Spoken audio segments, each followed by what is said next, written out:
Hello everybody out there in Facebook land, TikTok world, YouTube, everywhere this is going to go live or have a clip thereof added to it. It is Friday the 16th.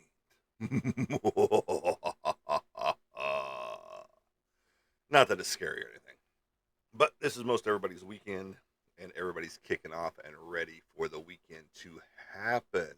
So, welcome to the broadcast, everybody. I am Monty Anderson, your host here at 412 Productions. Welcome to the broadcast, and hopefully your Friday is already kicking off very well. Hopefully some of you are going to bed soon. You know, some people have been up all night. Not me, but I did toss and turn most of the night.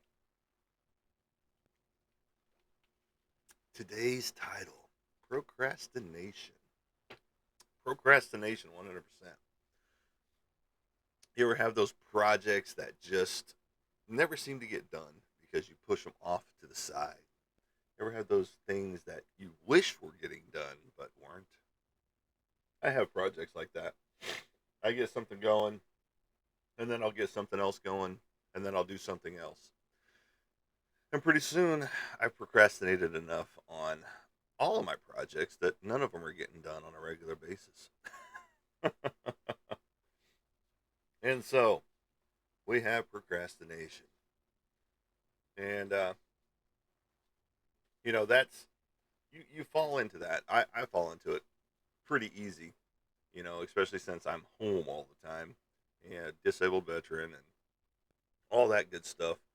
And I procrastinate. I do. I really do. And it's not a good habit to have. Procrastination is not. So, how do you get out of your procrastination funk? You know, please like, share, and follow if you are going to stick around for a while. I am on a little bit earlier than I normally would be, just a couple minutes early, nothing major. Just because I was like, let's go ahead and get it kicked off, get it going, get it live and in charge. It's Friday. People are out partying. People are out procrastinating about what they want to do next. Well, where do you want to go next? I don't know. The bars are mostly closed. Those type things. But what do you do when you get in a procrastination funk? Anything fun? Anything exciting going on in your life right now? Me, I am building a new chicken coop, 12 by 12, basically. It is massive. Um, got the post setting in concrete right now, and it is one of those cool things that it, you have to procrastinate on just a little bit because you can't really, you know, set things until um, the concrete dries, and you can't start setting your main post and things like that because you don't want to chance breaking that new concrete. So I have to procrastinate on that project just a little bit. I do have the main levelers on the bottom down so that all the boards stay square and all that and all that good stuff. So that is the main cool thing. And thank you for the likes, the shares, and the follows. And Kiera, thank you very much for the number one gifter badge out there. You're awesome. You all are awesome. Those are the you that are sticking around, hanging with me, talking about procrastination, because I can get into a procrastination funk where you know I don't want to do anything. I'll start a project and then I'll put it to the side. It's just like, I really don't want to do it right now. So what do you guys do whenever you get into a serious procrastination funk? Do you let it linger? Do you just not do it? Do you just trash the whole project? What do you do? People want to know. And with that being said, what I do, I will go back to that project eventually.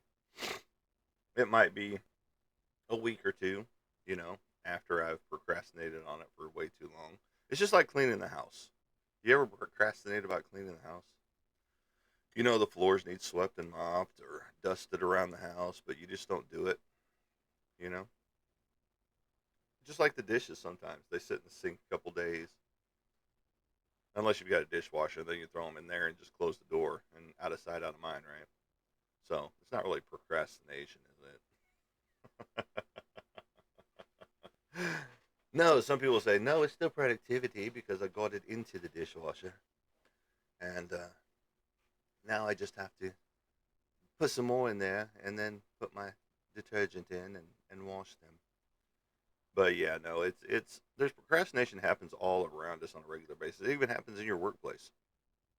You'll see people just sitting there twiddling their thumbs when they're supposed to be typing something in on the keyboard or stocking a shelf or whatever job you're in. You see those procrastinators on construction sites, those that are standing off to the side on their phone or whatever, and they're supposed to be up on the roof doing putting a roof on or putting siding up or whatever. But you see it all the time. You see it around us on a regular basis that we don't we have so much procrastination that goes on that little work gets done. So, and that's where I'm kind of at right now, is some procrastination. I've got all these projects that are building up. I still haven't even done my um, Antarctic Press releases yet for the Vampire Ninja Ono number 1 and 2 that I've got sitting here, and I want to get those done. But we've been helping her dad um, and mom do some yard work at their house, clearing off a fence line from holly bushes that keep growing back and getting a bunch of stuff cleaned up. That I'm procrastinating on some of the stuff that I need to get done around here at the house. But that's okay, you know. Um, People need help, so let me procrastinate a little bit on my stuff to help somebody else, and it's just we procrastinate. This world is full of procrastinators, and it's just like, why do we procrastinate? Why do we get to a point where we feel like we have to procrastinate on something? Well, look who decided to wake up for just a little bit. Mr. Roy Joe Twilight Bradley Jr. Welcome to the show. See, he's procrastinating on sleep. He gets on social media and procrastinates sleep. So that's what we're talking about today, Mr. Roy Joe Twilight Bradley Jr. is procrastination. He sent me a text at some point in time last night, 10 p.m. Not that I remember. They said, I can't sleep. It's like, well, I'm sleeping, so, I got an early morning show, but I rise early anyway. So, but I do sleep during the night sometimes. It's not very good sleep sometimes. But, you know, I can lay down, fall asleep pretty easy. But then I'm up. Like last night, I was tossing and turning. Was up by, woke up about 11:15. Fell back asleep, woke up about 12:30. Fell back asleep, woke up about 1 something. Fell back asleep, woke up about 3. And then it was just like, okay, I'm up. I can't, I can't go back to sleep. So we got Kurt Cobain in the house, even though he swore he didn't have a gun. So, not me. I was asking you that, says Roy. It's 2025 and I'm back. Well, good job, Kurt. I'm glad you're back from the other side. How was the other side, by the way? So, procrastination. How do you get over your procrastination? You know, and like I said, I will procrastinate on a project for a little while, and then I'll get back to it. Just like right now, I'm waiting for my parts for my 3D printer to come in, and just because I think my bed on this the vat bed is messed up, and it's causing my prints to stick to the bed. So I've got a new one coming. I'm waiting for it to show up, and I am ready. Thank you for the like, shares, and the love going on out there. I appreciate it very, very much. And that helps the show. And so, as we move forward, and we have negativity in the house already, which is not a good trait to have, buddy. If you're just going to spread negativity, go to another show. So, and then we've got the just like the boys are back. Yeah, we got the third hardest schedule in the league, tied with Green Bay Packers, I believe it was. So, that is how that's going to go. And then you got the Bills that are predicted to win every game of their season because they have the easiest schedule out there. That's what someone is predicting, that they're going to win all of their games this year on the Buffalo side of the fence, just because they are favored in every game that they have this year. Just because they've got one of the easiest schedules. And, you know, it is one of those things. You know, are they going to procrastinate and lose some of their games? Or are they going to show up and win? It's just like every team in the league as it goes. You have those that could win it out every year, but then they drop the ball somewhere. Because why? Were they procrastinating on a play? Were they procrastinating on a coaching decision? Were they procrastinating on this? Were they procrastinating on that? Was the team feeling all right that day? Those type things. You know, some people could have said that about Kansas City last year.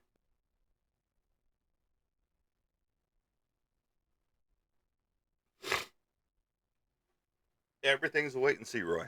Everything's a wait and see. I know you like what he said, what Mr. Skip Bayless said. He said the Dallas Cowboys are going to go 14-4. So it's just a wait and see type of situation.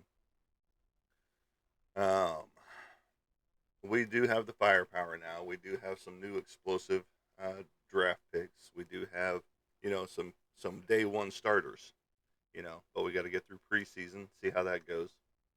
Preseason does not determine anything except who's staying, or 13-4, whichever. If they go to an 18 game schedule like they're talking about, it could be 14-4. But we got to get through preseason, like I said, which is not a indicator of how the season's going to go, just because you generally don't have your starters in there. You have all of your secondary players or people that are trying to make the first team cut as well, because you already know who most of your starters are, and so preseason just takes the takes and takes the what is it the fat from the chaff, or chaff from the fat, or something like that. It lets you know who's going to stay, who's going to go, and then who they want to pick up from other teams that let people go throughout the preseason, which happens a lot. There's a lot of juggling acts that happen. They let people go, and then they re-sign them to the practice squad, you know, those type things. Or another team lets somebody go, and we really like the performance that they had during preseason, so we'll pick them up, put them on our practice squad, and if they're good enough, we'll cut somebody from our 53-man roster and pull them up from the practice squad. But that's just how football goes, you know. And it's just like you procrastinators out there. Why haven't you picked a team yet? Unless you just don't like sports, and then that's part of the game, you know. If you don't like sports, then you know that's how it goes. That's how the cow ate the cabbage, you know. And I can procrastinate about a lot of things. Like, I need to cut my grass right now, but why haven't I? Oh, because it's been raining the past couple days, so I can't get out there and mow my lawn. You know, I need to put in a new flower bed and put in these new strawberries that I just got. You know, why haven't I done that? Well, I don't have the spots available yet or ready. You know, why haven't I put my potatoes in the ground? Oh, because I just haven't done that yet.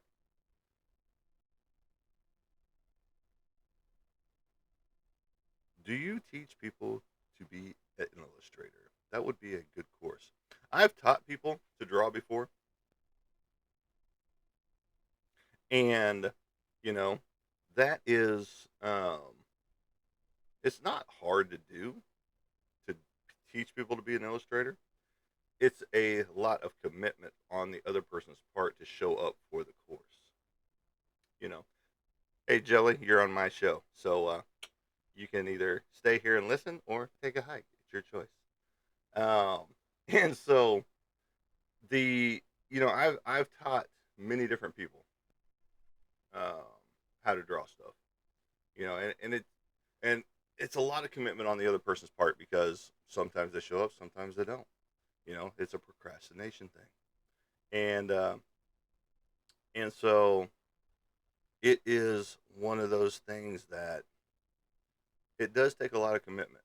And if they're willing, then the commitment is there. If they're not, like say you've got a family and you have to spend that time with your family, and then are you going to go be taught how to draw, or are you going to be with your family? You know, and that's where it comes down to a lot of people, because a lot of people do have families out there, young kids, things like that, and they like to um, be with their family more than they like to commit to something long term. And some rec centers, schools have programs where people teach courses. I get that, and I've looked into some of those before, and I am not opposed to something like that, just because it is fun to teach and have your knowledge being taught to somebody else. Just like when I'm at comic book conventions, parents with their kids that they are like, my kid is so talented and they love to draw too, and we're just out here showing them the artist and things like that. It's like, that's cool. And so I'll sit there and draw something for them, and I'll teach them something new on how to better their ability. And and then the parents are like, oh, that's awesome, I never even thought about it that way. And so because I asked the kids, what how they draw something. Do they draw it just from what they see? Do they draw it from the basic shapes? Those type of things. And so it is fun. And a lot of times the parents will pay me for that little art lesson for their kid. It's just like, no, I'm not asking you for money. I'm just teaching your kid something new. Because if you can't teach something to somebody else, why are you doing it? You know, Brisk, you need to be my sponsor. Seriously, somebody reach out to Brisk and tell him to be my sponsor. Roy, that's your job for today. Tell him to be my sponsor. Just the fruit punch and lemonade, though. So, but yeah, no, that's some good thoughts, Mister Nice Guy, and I appreciate your your niceties of talking about some cool things. That's like painter Bob Ross. He's still teaching to paint, and he's long gone. Yeah, no, I get that. His painting courses, and then you've got the conspiracy theory that Mr. Bob Ross was painting where he put all the dead bodies, and we just didn't realize it.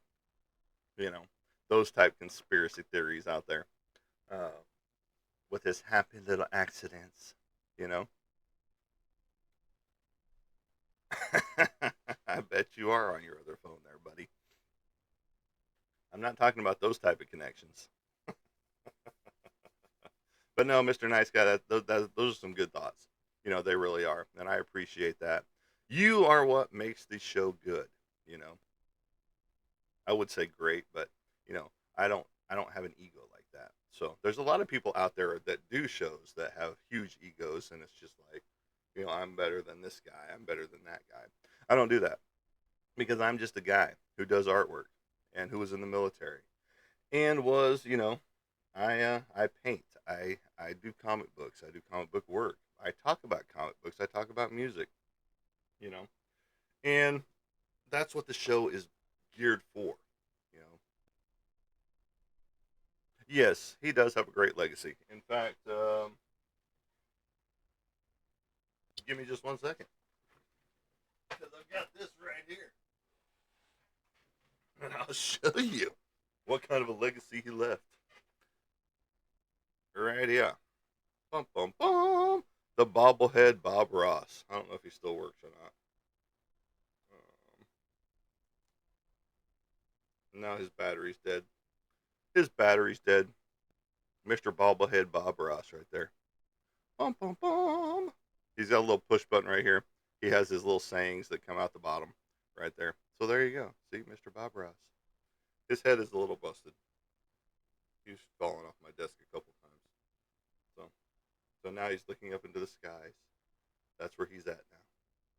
So, is that Tony Tiger reference right there, Mister Roy Joe Twilight Bradley Jr.? Because you're great. Yes, Bob Ross. We were just talking about Bob Ross. Mr. Nice Guy was talking about Bob Ross right there and his legacy. Yes, he's the one that painted on PBS, Mr. Roy, with his big old poofy hair and his paintbrush and his palette of paint. Yes, he was always teaching about the happy little accidents and painting all the woodland scenes and houses and stuff like that. So yes, now he did leave a great legacy, and I wish there was more people like him that did teach the way he taught um, on different broadcasting channels like that. And you know, there are comic book artists that do the same thing, that do crash courses and things like that. Um, but you just don't see them on a PBS channel like that. You know, where they're painting for the world, or they're teaching their talents to the world on how to do, you know, how to draw comic books or comic book artwork, or how to do your figures, or you know, different things like that. And the world would be a better place if we had those teachers that were like that. So good call out, Mr. Nice Guy, on Bob Ross. He was a very talented guy, and it is one of those things that get my monitor up there just a little bit so I can hear myself a little better. Right there. Okay. So yeah, I appreciate your call out on him because, like I said, he did do the world a good service, um, and there's so many that do, and that have a ton of things like that.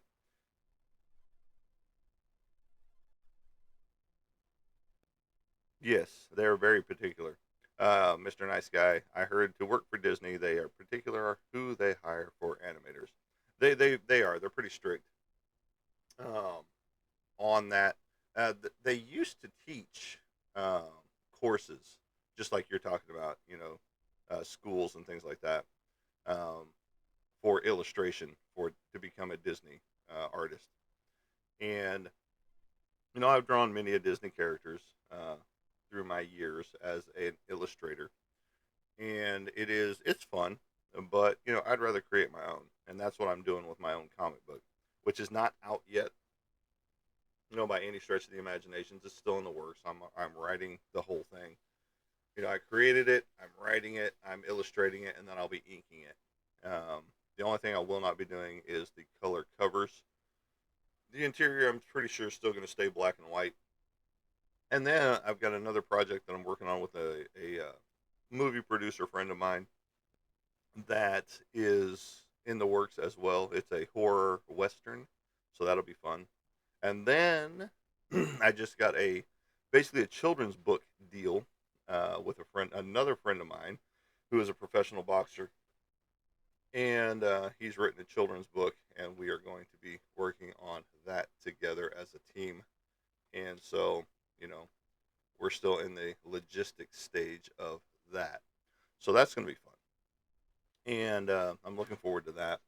It is his journey through the boxing world. It's going to be a series of books, so I'm looking forward to that. That's going to be fun and exciting, and I'm ready for some exposure, big time.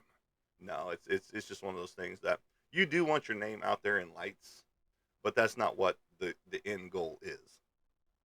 The end goal is to be happy with what you make and don't procrastinate over the projects. Um, he has sent me all the stuff for it, so I've got to go through it and mull it over, and uh, shoot him some scenarios and some character designs.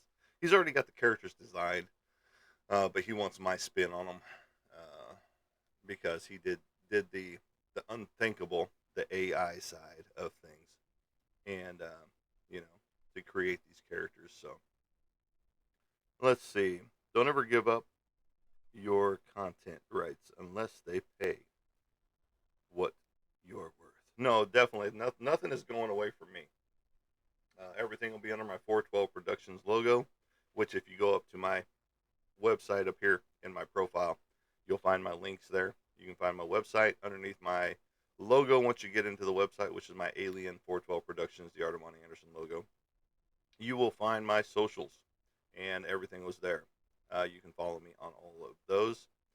But nothing is going away, but that logo will be on all of my comic books from henceforth when I produce them.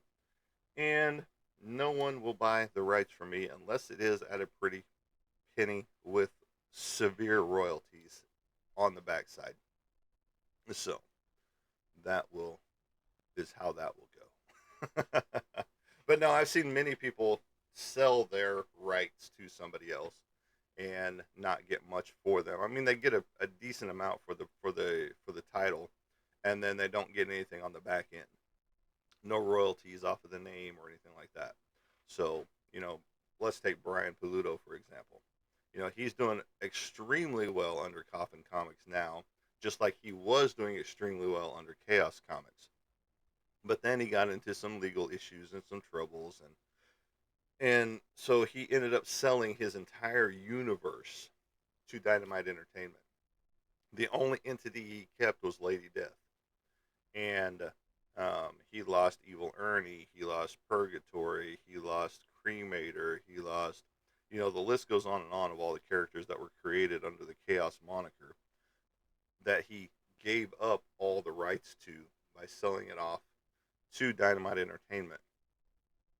And he bounced around from creative entity to creative entity, meaning he went from Chaos Comics to Eternity Comics to Image Comics for a bit to so on and so forth, trying to get it published under so many different companies until he landed at Coffin Comics many years later and is doing everything right now, as far as how he pays his artist, how he does this, how he does that, because his Kickstarters that he does on all of his projects, he has a budget of say $20,000, but by the end of it, he has raised nearly $600,000 by the end of his 30-day campaign Kickstarter, and for each book. So everybody's getting paid now. So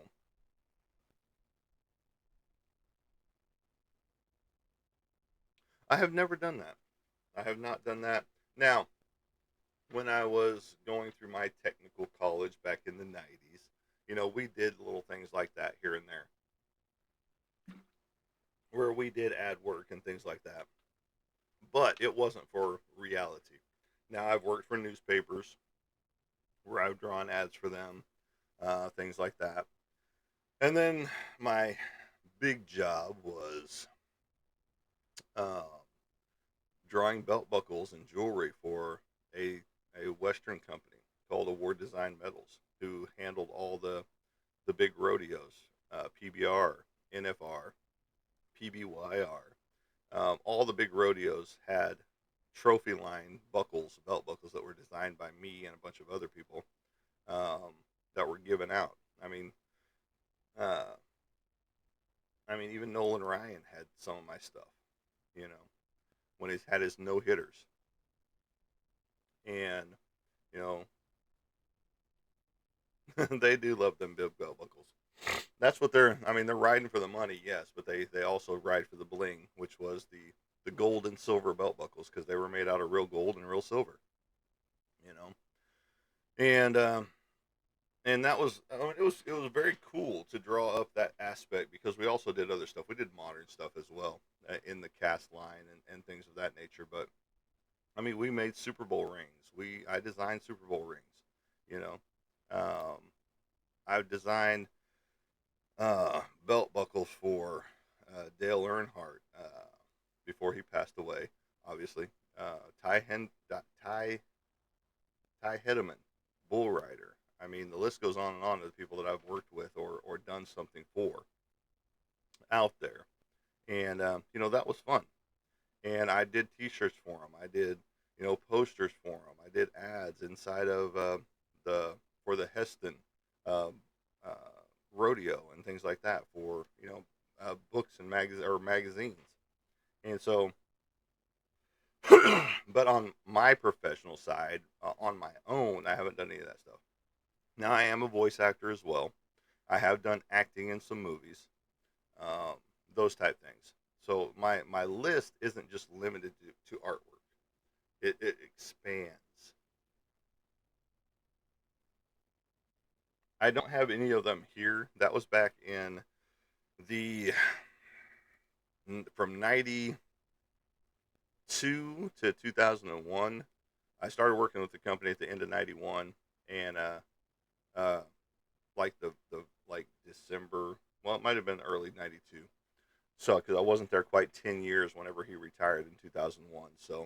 Um, so yeah, I don't have any of those, but there was a lot of the um, the Patriots. I can tell you that were in there. We did some of those, and let's see, designed some Dallas Cowboy stuff as well.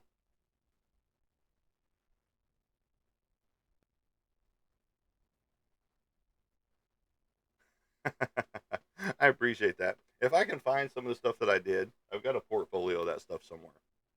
Um, but I don't know if the Super Bowl stuff is in there. I'd have to look at some of my older older stuff in there. But yeah, yeah, 'cause I do have some of it on the computer still, but I don't think I've got any of that. That stuff was kind of like hush hush, secret secret, top secret type stuff because you didn't want the design leaking and all that stuff. Good morning, Mr. Country. How's it going? Welcome back to the show, and I appreciate you coming back. So, but yeah, no, that the Super Bowl stuff was always top secret, hush hush stuff. So a lot of that stuff didn't make it to film until much later on, until after it was presented to the team. So I don't even know if I have any of that artwork right now. But just know that I did work on that stuff from '92 until 2001, and we didn't always get the bid for the Super Bowl stuff, but I know we did at least two different ones for the Patriots, during that stretch in there. So we actually, the company I worked for later on, from 2001 to 2007, actually bought a part of Jostens out of Chicago, Illinois, and that was Midwest Trophy out of Del City, Oklahoma, and we did some more stuff for rings. Started doing a whole lot more ring line because we got a CNC machine, and I was doing the CAD programs for that, creating all kinds of different rings and things like that for many different people. Um, so yeah, we owned a portion of Jostens out of Chicago, Illinois, and who did the class rings and things like that for your schools.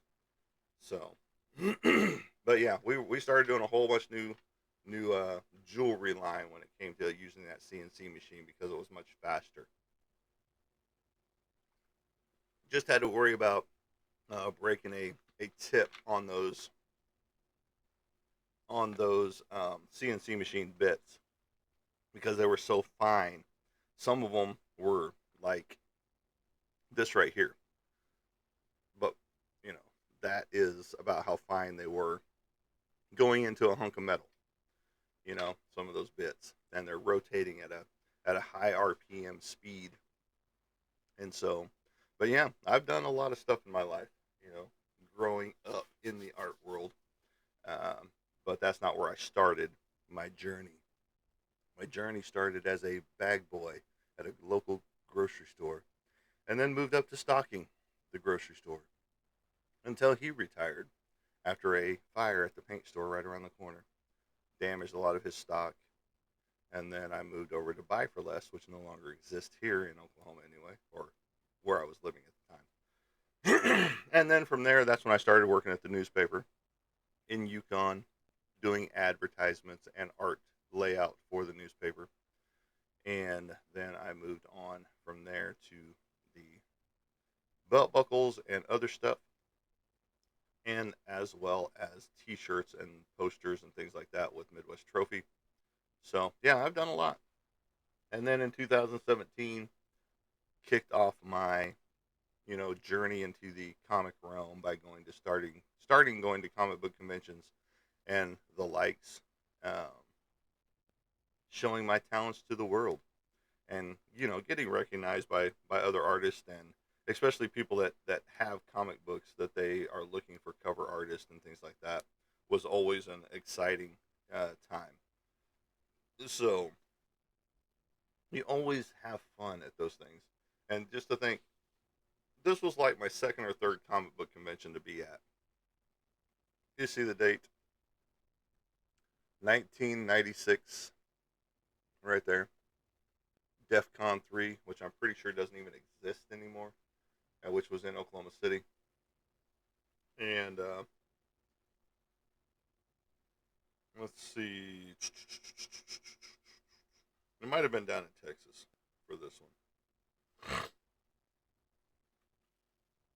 I can't exactly remember where this one was at. No, this one was in Tulsa, Oklahoma. So this is when I met Marat Michaels and Michael Turner and David Wool. The huge team behind Witchblade at the time, Mark Silvestri's creation. But they brought it to glorious life, if you will. Especially Michael Turner's artwork on it and many other female characters. I mean, he did a lot of great male characters as well, but it was always his female characters that everybody was after. Witchblade, Aspen, the list goes on and on. Supergirl, that he worked on because he was such a phenomenal talent. He died too early due to cancer, you know, as many of them did. Like Stephen Hughes, Lady Death artist, passed away due to cancer as well. Great dude. I mean, funny, uh, very very well outspoken when I met them as well, and uh, just a great dude all the way around. It's just tragedy that he passed away. Like a year to 2 years later after I met him, and due to cancer.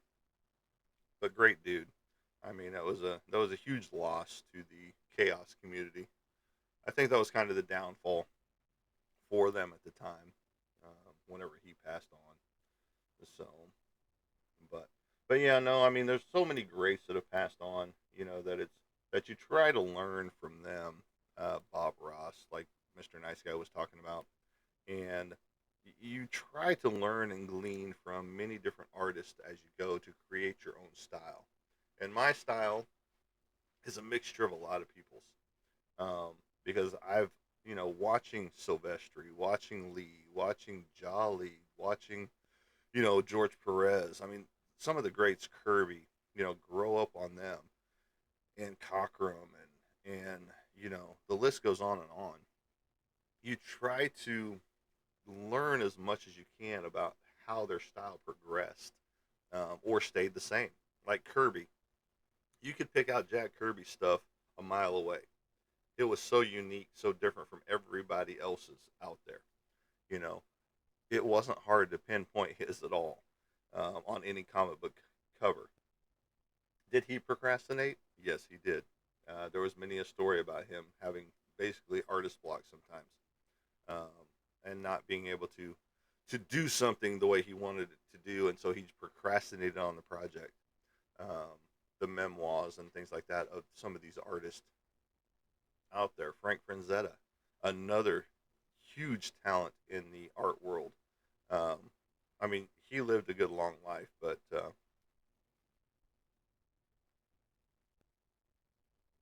I want more comics on real life mobsters. It's an untapped market. So you're talking about like true crime comics, with like Al Capone and Scarface, which is still Al Capone, but Babyface Malone, was it Babyface Malone, so on and so forth. Is that what you're talking about? So true crime comics, just like they did the true rock and roll comics back in the day, where they had the story of Motley Crue, ACDC, Guns N' Roses, Prince. I mean, the list goes on and on. Bon Jovi. They did a true life comic book to them. Artists came in and did all these comic books for all these talented rock stars out there, and did a whole comic book series on those. My girlfriend has several of those here. We don't have them all yet, but we have several of them. But yeah, no, that would be a cool little thing to tap into that market with the mobster theme, the real life mobsters, because yeah, there's a lot of stuff out there that doesn't get recognition. You get a lot of the true crime stuff, you know, that deals with murders and how they got away with it and those type things. And so those are some good ideas for people to use if they can, you know. Like my comic book has nothing to do with mobsters. You know, it's more cryptids and things of that nature, um, with the whole aspect of, you know, mythological and antagonist hero who didn't want to be the hero and things of that nature. And you get a lot of that, but mine has breaking of the fourth dimension in it as well. So that'll be fun. And if you don't know what that is meaning that the character is speaking to you, the reader, on a regular basis. And like he said, Mr. Nice Guy, yeah, there's a lot of podcasters that do true crime.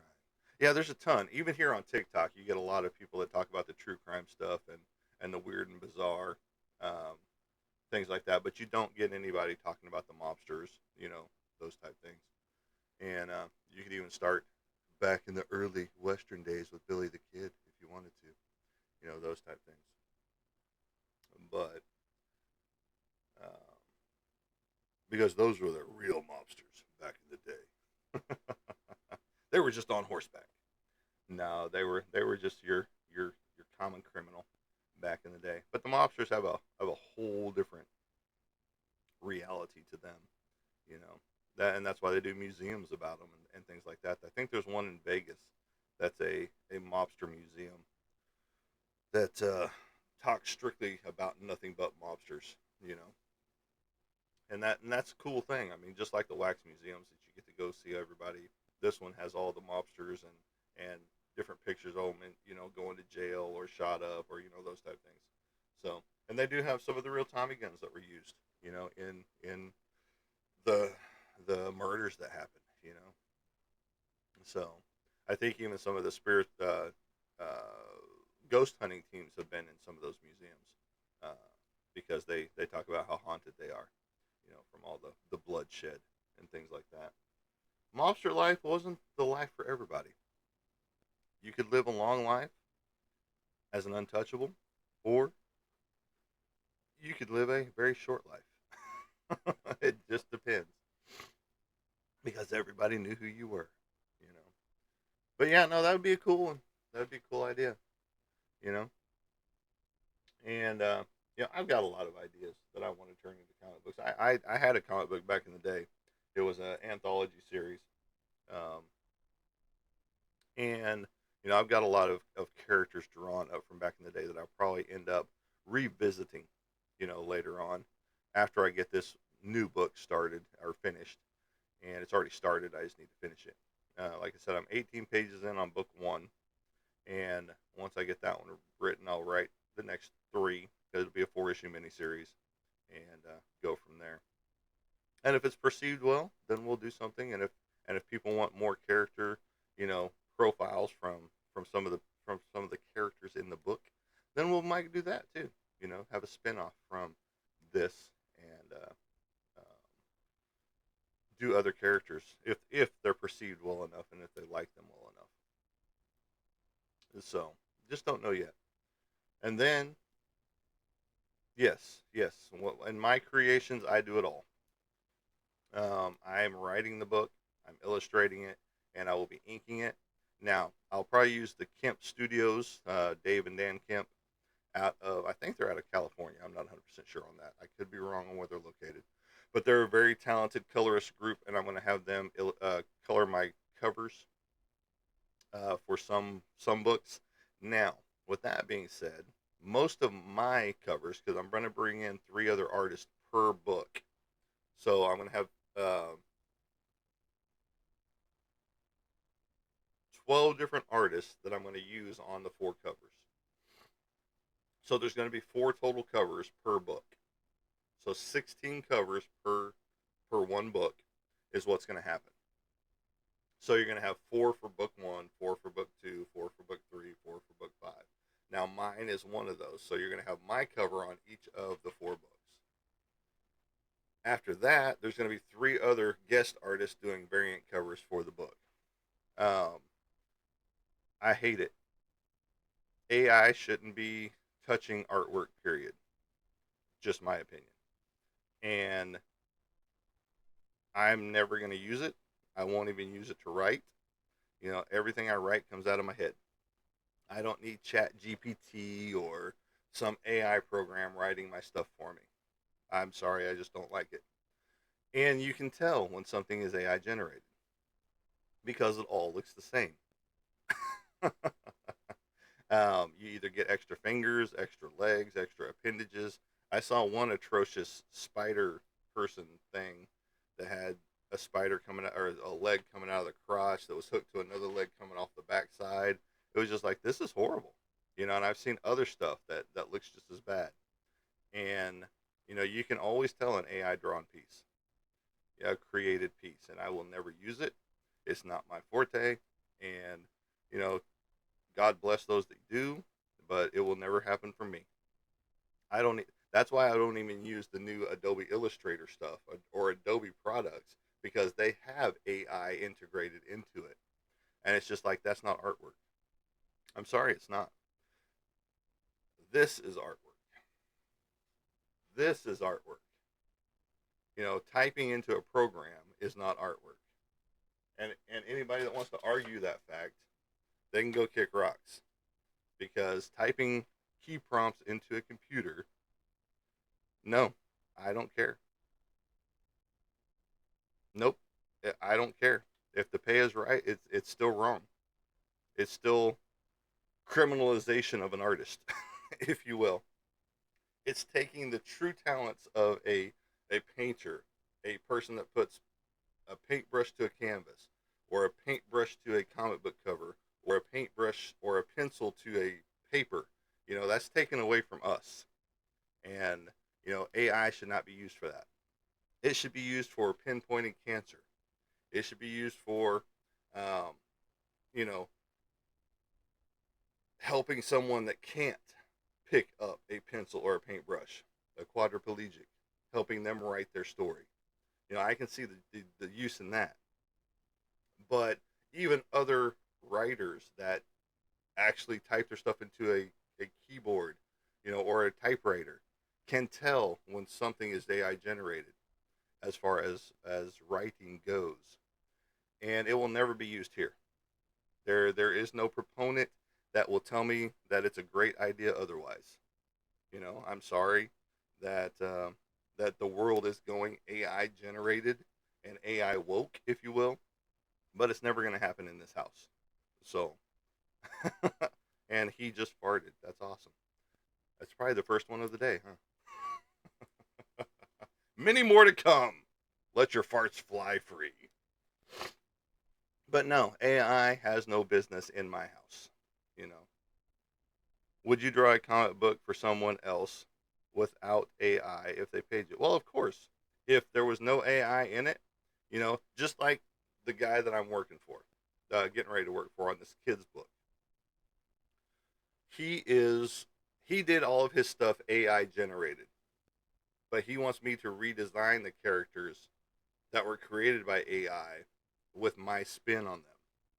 So he's realizing that AI is not the way to go, you know? And so that's why he came to me with the proposal. So, and I will be getting paid for that book. And,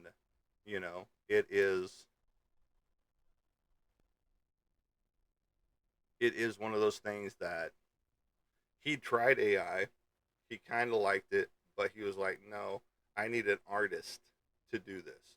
Because, yes, I put my key prompts in and it brought up pretty close to what I wanted, but not exactly what I wanted. So, but yes, on that end, Mr. Nice Guy, I will draw a book for someone else, you know, without AI if they paid you. Yes, 100%. It's just like I'm doing with him. He was on the AI team, but now he wants a artist to create these characters for him instead of the AI stuff. So sorry about the rant. You know, AI is just not. That's a sore subject. Just like a sign that I have, that says all hand drawn original artwork at this booth. No AI generated works here. Keep the artwork pure and real. No to AI generated images. If this offends you, keep moving. Nothing to see here. And a lot of comic book conventions are kicking out AI generated artists from their conventions, even if they paid for their booth. You know, and so that's a good thing for us natural artists um, that still put pencil to paper, pen to paper, paintbrush to canvas. Those type things. Because otherwise, you're going to have a bunch of AI generated artwork that looks horrible because it all is going to look the same for the most part. And AI takes from what's on the world or the web anyway, and so it's stealing from somebody else their work that's already done. And I've already seen it a couple times with some famous comic book artists that um, some of their like one of them was a Vampirella cover artist, and he found one of his images that was redone in AI, and you could tell it was redone in AI, and it looked horrible, you know. But it was still out there in the world as a selling piece of artwork on another book. It wasn't Vampirella, but it was something else that they turned into something else. But it was his artwork originally, but someone used it in their AI program. So, and they still do for the most part because they don't want their image living on forever. That's like Stan Lee. You're not going to see him in any more Marvel movies unless they put him in their CGI, AI, create and all that stuff. So, and a lot of them still don't like the AI stuff happening in Hollywood right now. You know, and that includes writers because you got these ghost writers coming in using AI stuff and trying to muscle in on the actual writer's gig. So, so yeah, it hurts a lot of people, and but people don't see it that way. They're like, no, this is my creation. No, it's not your creation. You let a program create this for you. You let a non-human entity create something for you, and you're calling it your own. So it is not really your work. You just keep prompting something in there. You know.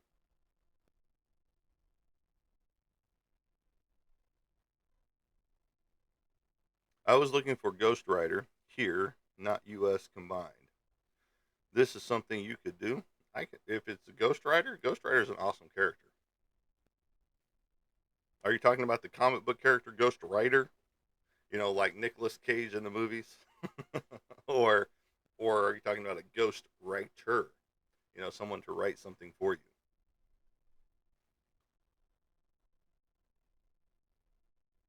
Joanne, that's a question for you. I am generally curious because if it's Ghost Rider, I can always do a Ghost Rider. That would be great. All you gotta do is commission me. Commission me to do the piece. Someone to write something for me and cartoon characters. Now I can do the cartoon characters. I have no issues with that. Um, that would be on a commission piece for that. Now writing on that side, I'm not the writer type. Now I do have a friend that could do the writing for you. All you gotta do is DM me, and we'll get all the details worked out. Oh, we're back to the old puzzle. Oh, sorry, TikTok does this stupid puzzle thing. But Joanne, hit me up in DM, and we'll talk further on your project. Um, because I mean, it could be something that I could write to. I do a little bit of writing. I don't do a ton of writing, Um, if they accept my uh, submission to a book, a friend of mine he's been in the industry for a long time, voices some characters from Five Nights at Freddy's. He has a book that's going to come out that I'm hopefully going to get into that has that and since I'm not a writer or a scholar or a doctorate, this is would be alongside of those type of people. It'd be alongside scholars. It's an essay form about why comic books, basically. And there's doctorates that have books written, and then you've got scholars and things like that that have books and manuscripts out there. I have a few things like that out there. I've written a few things for a local magazine on music, uh, giving my review of music venues and things like that, bands and things like that. So I do a little bit of writing. I don't do a ton of writing, but I am writing my own comic book right now, Joanne. So hit me up in DM and we'll talk 100%. I have no problems talking about projects. So, you know, that just pushes my project further and further behind. But in a way, that's okay because, maybe the world's not ready for it just yet. So I'm not into technology, computers, and whatnot. Is there a phone number I could call? Like I said, hit me up in the DM. Just go to your messages and send me a message. You can do it right now by going to 412 Productions, my main page, and there will be a message section. Just send me a message, and we will talk. So I usually don't get my phone number out on the first time, but no, seriously, just go send me a message, and we will talk. You know, all that good stuff. I used to have my phone number on all of my stuff, but then it was just like you would get some weird phone calls, and it's just like, yeah, you can just get my email address. So there you go. And I'm not saying you would be a weird phone call. It's just that I've gotten some weird phone calls, at all hours of the day and night. But luckily, my phone goes to, do not disturb at a certain point in time of night and doesn't come off until a certain time in the morning.